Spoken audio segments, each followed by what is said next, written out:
atau keluarga, kebaikannya kalau dia berintegritas harus merata kepada seluruh rakyat. Itu namanya integritas sebagai pemimpin menteri. Sekarang tinggal diaplikasikan kepada diri masing-masing. Kalau saya memimpin, kan minimal kita menjadi pemimpin diri kita sendiri. Maka seluruh tubuh kita, mulai dari ujung rambut sampai ujung kaki, pergerakannya itu mendatangkan kebaikan untuk diri sendiri. Itu namanya dia integritas untuk diri sendiri. Kalau sini saya paham ya. Pertama tadi apa? Kebaik. Kemudian yang ketiga, apa tadi ketiga? Wahyu. Apakah akan ada wahyu lagi? Jawabannya tidak akan ada wahyu lagi yang datang. Mungkin yang ada adalah pemahaman yang baru bisa dipahami setelah wahyu yang datang 1400 tahun yang lalu. Gitu. Kan contohnya nih Pak. Zaman Nabi tahu nggak ada pesawat? Zaman Nabi tahu nggak ada pesawat? Ada yang tahu. Ternyata pesawat itu, kendaraan mobil segala macam itu sudah dicantumkan di dalam Al-Quran. Mananya apa? Seluruh kendaraan yang di muka bumi itu ada ayat di dalam Al-Quran. Dan itu pemahamannya baru dipahami sekarang. Yang ada dari apa? Pemahaman mendalam mengenai wahyu yang baru kita pahami menurut berkembangnya zaman. Tapi wahyu udah patok dan Al-Quran 30 juz ataupun hadis dari Kutubus Sittah itu wahyu-wahyu tersebut. Dan tidak ada tambah. Kok ada orang nambah lebih itu? Ya, itu bisa dikatakan menyesat. Gak usah diikuti. Kalau dia bilang wahyu, misalnya saya ngomong, Pak, sedekah 1000 nanti kebaikannya 1 juta. Ini wahyu saya dapat tadi malam mimpi. Ini sesat orang.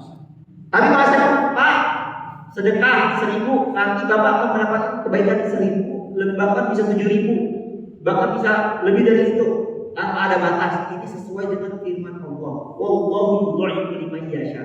Kan secara makna sama. Cuman saya bersadarkan bukan mimpi tadi malam, tapi berdasarkan Al-Quran. Jadi baru dia orangnya lurus.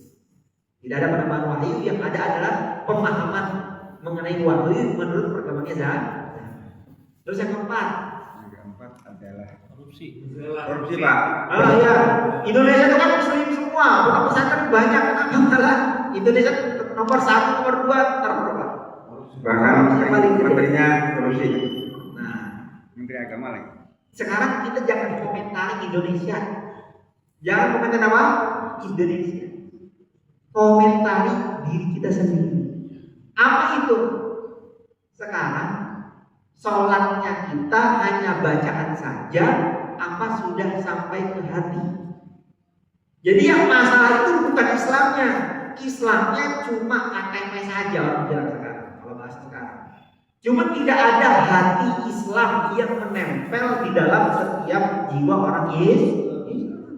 Bukan berarti saya yang lebih takwa dari Bapak semua, kalau kata Ustaz ini udah ini segala macam. Nggak berarti Bapak bisa lebih mulia dari saya. Karena hati Bapak lebih mengamalkan Islam dibanding saya. Jauh mungkin, apalagi Pak Haji Mariono, Pak Rian, semua yang ada di sini.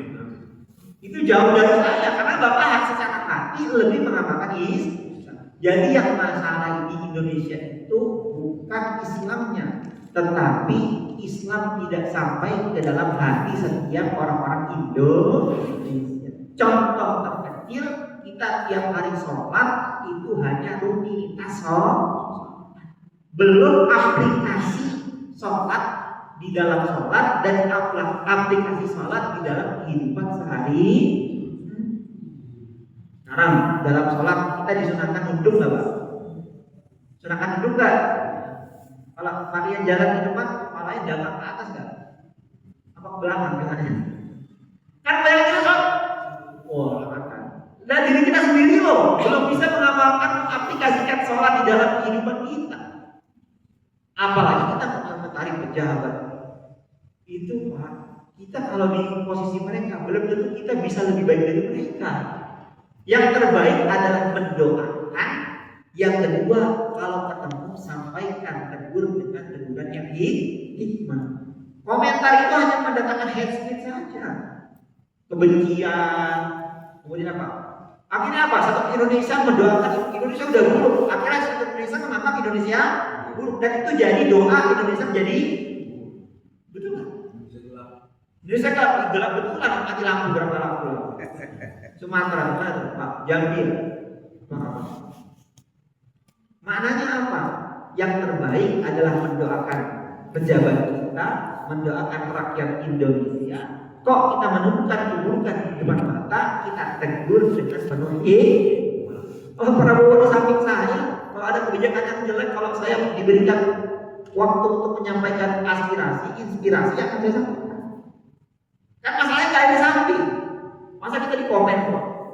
Prabowo harusnya begini, atau si Fulan harusnya begini, si B harusnya begini, ataupun pejabat ini harusnya begini. Tidak bisa. Gitu.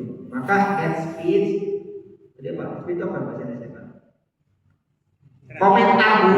Komentar buruk itu hanya akan mendatangkan keburukan. Yang terbaik apa? Makanya saya setiap saat doanya tadi. Ketika komen doanya apa? Doanya yang doa khusus untuk umat, untuk pemimpin. Allahumma ba'ats fihim sultanan nasira. Ya Allah, tolong datangkan kepada Indonesia pemimpin yang bijak, pemimpin yang dituntun oleh-Mu. Itu doa terbaik. Maka yang terbaik tadi dua. Pertama kita doa, yang kedua kalau ketemu depan mata harus kita tegur. Itu ada keburukannya. Satu lagi tadi terakhir. Setan itu ada bentuknya apa enggak? Zat. Setan itu jin. Itu secara ghaibiyah ada zatnya. Secara ghaibiyah ada bentuknya. Bukan berupa sifat. Sifat misalnya kikir. Kikir itu sifat apa? Ada bentuknya enggak? Enggak ada. Karena sifat. Tapi kalau setan itu bukan sifat. Memang ada zatnya, cuma kita dihijab oleh Allah tidak bisa melihat syai atau jin. Jadi sekitar kita jin. Kalau kita mau bisa lihat. Maka jangan pernah takut sama setan sama jin. Jangan pernah takut orang tiap hari di samping kita ada setan ada jin. Coba kita gali. Kalau kita lihat setan lagi jalan, tiba-tiba berhenti, berarti ada jinnya. Bukan ada jinnya. Kamu nggak pakai jaket, kedinginan. Jangan pernah takut sama setan, jangan pernah takut sama jin. Karena tiap hari sekeliling kita ada setan, ada jin. Cuma kita dihijab oleh Allah. Bahkan gini Pak, kalau ada orang takut sama jin, itu namanya manusia terendah. Kenapa? Jin itu nggak bisa memberikan. Dia tuh mau nampakin diri ke kita aja susah Pak. Ini kan kita di alam kasat mata. Jin itu kalau mau nampakin ke alam dunia, ke alam kasat mata, itu harus jin yang udah jenderal. Jin apa? Yang udah level tinggi. Kalau jin kerocok gak bakal bisa dia nampak di depan mata kita. Nah, untuk menjadi bisa nampak di depan mata kita aja dia harus yang tertinggi, dan yang tertinggi pun itu terlamanya manusia. Gak bakal lucu kalau orang gelap-gelap di rumah sendiri takut sama jin, apa harimau. Dia gak bakal bisa ngapa-ngapain kita. Dia untuk nampakin diri aja gak bisa. Maka jangan pernah takut, jangan pernah khawatir.